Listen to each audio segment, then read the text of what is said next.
Tenemos que aprender a interpretar cómo se siente un trastorno tiroideo, ya sea de la glándula en sí o de la hormona tiroidea. Lo que tiene de bueno, lo que tiene de diferente a favor de nuestra salud, es que cualquier trastorno tiroideo va dando avisos previos, es decir, nos va dando segundas chances y que si las sabemos aprovechar, muchas veces podemos, y escuchen bien, o evitar ser diagnosticados y medicados, o hasta incluso, en algunos casos, podemos revertir la enfermedad. Si hablamos de tiroides, hablamos de energía.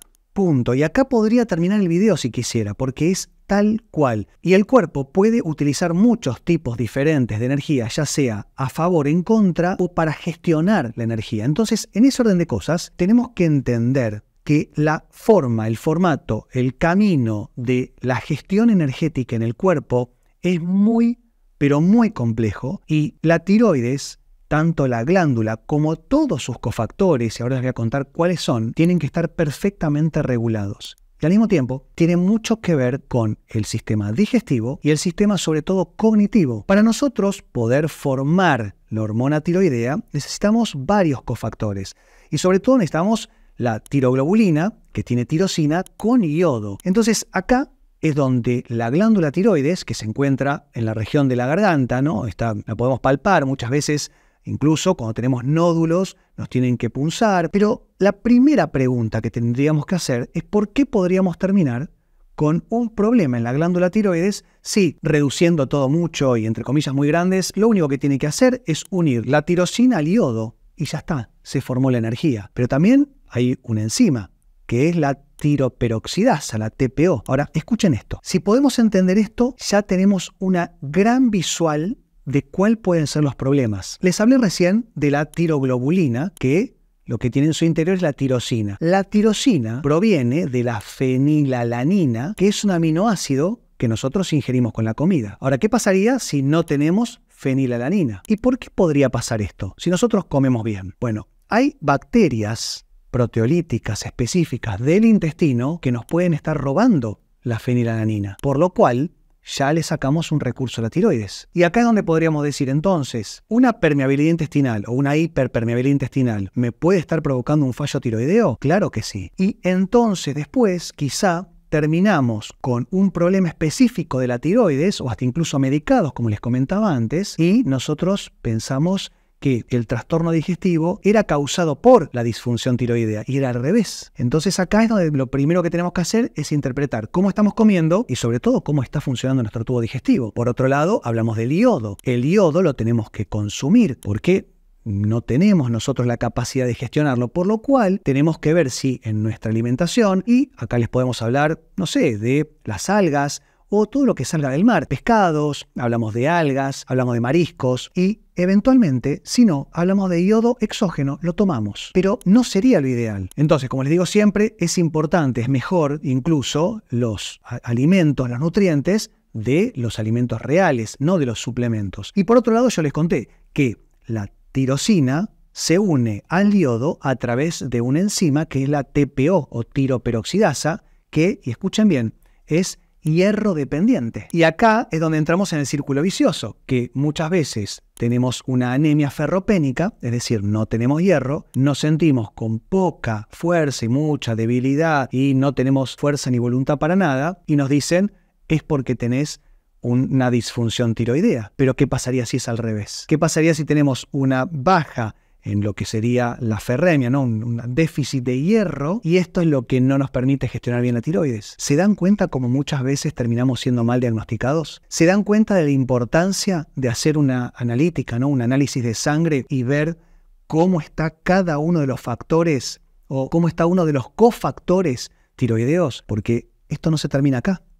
Acá hablamos de anemia ferropénica, hablamos de desgano, falta de libido, ¿no? Falta de empezar o terminar tareas. Y también hablamos de disfunción digestiva, permeabilidad intestinal, disbiosis, endotoxemia. Esto está dado más que nada por una mala o incorrecta alimentación. Y no es al revés. Y entonces, ¿qué pasaría? Es la pregunta que me gustaría que me estén haciendo.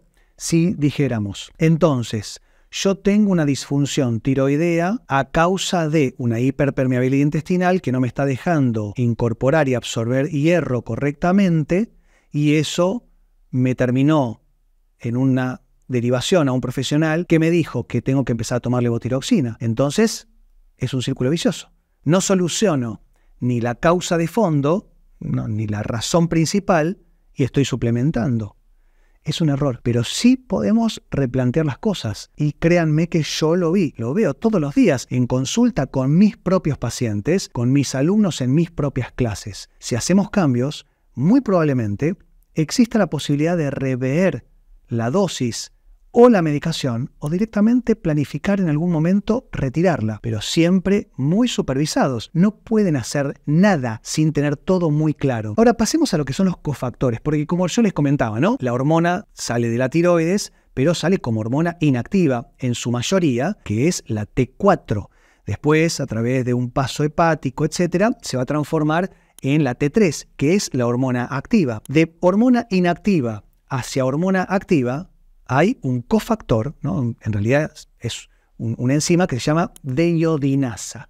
Y las deiodinasas son selenio dependientes. Y también está el zinc implicado. Entonces, una mujer de 35 años que se siente cansada, con las piernas pesadas, se le cae el pelo, también tiene la piel un poco seca y rasposa, las uñas acanaladas, o directamente se le caen las uñas, no tiene energía, y no duerme bien sobre todo. Y para dormir hace falta muchísima energía, no se equivoquen, porque cuando dormimos no descansamos solamente, sino que también, además, reparamos el tejido nervioso, reparamos el hígado, reparamos el cerebro, y acá es donde muchas veces empezamos con los psicofármacos, ¿no? Ya sea los inductores del sueño, los ansiolíticos o directamente los antidepresivos, y logramos dormir, pero tampoco descansamos. Y además, y sobre todo, no estamos atendiendo la causa principal del problema, que es un trastorno tiroideo, o de la hormona en sí. Es esencialmente importante que podamos entender si nos están faltando algunos de estos cofactores. Ya hablamos del hierro, hablamos de la fenilalanina, hablamos de la permeabilidad intestinal, hablamos del yodo,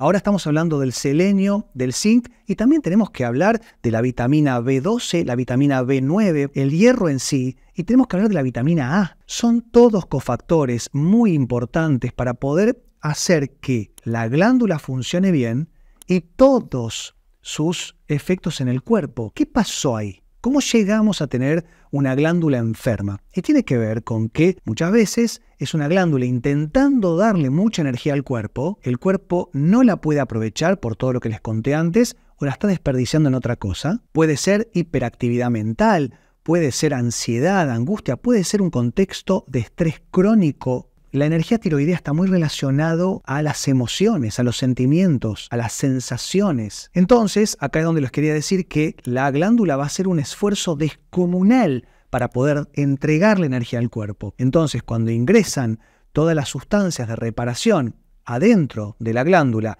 y la glándula sigue trabajando al 150%, es donde se empieza a inflamar. Y esa inflamación termina atacando las propias células de la tiroides. Entonces acá terminamos quizá con un cáncer tiroideo, pero en realidad tiene que ver con otra cosa. Y finalmente terminamos aplicando una terapéutica que no digo que esté mal, pero que es muy radical, y finalmente medicados de por vida porque ya no tenemos glándula. Entonces es importante saber que viene, empezar a verlo venir. Y si hablamos de verlo venir, hablamos de estudios analíticos de sangre, ¿no? Un laboratorio. Cuando hablamos de analítica, hablamos de valores convencionales y hablamos de valores funcionales. ¿Y por qué quiero marcar esta diferencia? Si nosotros tenemos la capacidad coherente de poder entender que tenemos TRH, obviamente esta no se va a ver en la analítica porque viene de más arriba hacia el hipotálamo, hay un eje tiroideo, ¿no? Es hipotálamo, hipófisis, tiroides. Así funciona el eje. Pero tenemos la TSH, que es la hormona estimulante de la tiroides. De ahí baja y tenemos T4, T3, tenemos T3 reversa. Y muchas veces la T3 reversa termina siendo como la mala de la película. Y en realidad es una forma de equiparar y ahorrar energía. No es una pérdida, es un ahorro. Y por otro lado tenemos la T4 libre, la T3 libre. Tenemos también los anticuerpos, que acá sí Si bien, como les cuento siempre, la genética predispone, pero no determina ni mucho menos, tenemos que entender que anticuerpos antitirosina, anticuerpos anti-TPO, tenemos anticuerpos de membrana. ¿Y por qué existirían estos anticuerpos? ¿Por qué una persona tiene un anticuerpo mucho más presente que otro? Y de nuevo, es para tener mayores niveles de control energéticos. Es una persona que quiere controlar muy bien su energía, tanto tiroidea como mental. Por eso muchas veces se trata de personas que son bastante estructuradas, autoexigentes, y por eso, si nosotros no tenemos una buena alimentación ni hábitos de vida, vamos a estar estimulando que estos anticuerpos, sea de lo que sea, se manifiesten. Por otro lado, y escuchen este nombre, no se asusten porque es muy útil lo que les voy a contar ahora. Metiltetrahidrofolato reductasa. ¿Lo escucharon alguna vez? Seguramente que no, pero escuchen que es importantísimo entender que si nosotros tenemos una falla genética en esta enzima, vamos a tener una mala gestión de la vitamina B12 y el ácido fólico, el folato. Y también tengo que traer la prolactina. La prolactina no es solamente una hormona que le va a dar la leche materna, sino que también tiene muchísimas otras funciones, entre las cuales está gestionar adecuadamente las emociones. ¿Y qué pasa? Y escuchen esto porque a mí por lo menos me apasiona la fisiología humana, pero yo me estoy especializando en tiroides hace muchos años porque realmente es algo fantástico cuando uno lo sabe interpretar correctamente y se ve el cambio, se siente, la gente lo ve y lo puede cambiar de por vida. La prolactina está comandada por la TSH, que es la misma hormona que va a controlar la tiroides. Y vamos a lo mejor a hacer un análisis de sangre y vemos que está la TSH muy elevada, pero no estuvimos testeando la prolactina. Y eso lo asociamos directamente con un trastorno tiroideo. Y en realidad era un intento de nuestro cerebro por controlar las emociones o el estrés. Entonces tenemos que entender el cuadro completo porque si no vamos a terminar siendo diagnosticados o diagnosticadas con una patología tiroidea que lleva una medicación de por vida y después nadie se anima a replantearlo. Y tenemos que poder hacerlo antes, durante y después. Y sobre todo aprender a leer correctamente todas las hormonas tiroideas, todos los anticuerpos, todos los cofactores y actuar en consecuencia. Si les gustó el video, déjenmelo en los comentarios porque puedo hacerles uno específicamente de cuáles son los suplementos, la alimentación y los hábitos para poder potenciar su salud tiroidea al infinito y más allá. Nos vemos la próxima. Que estén muy bien. Chau.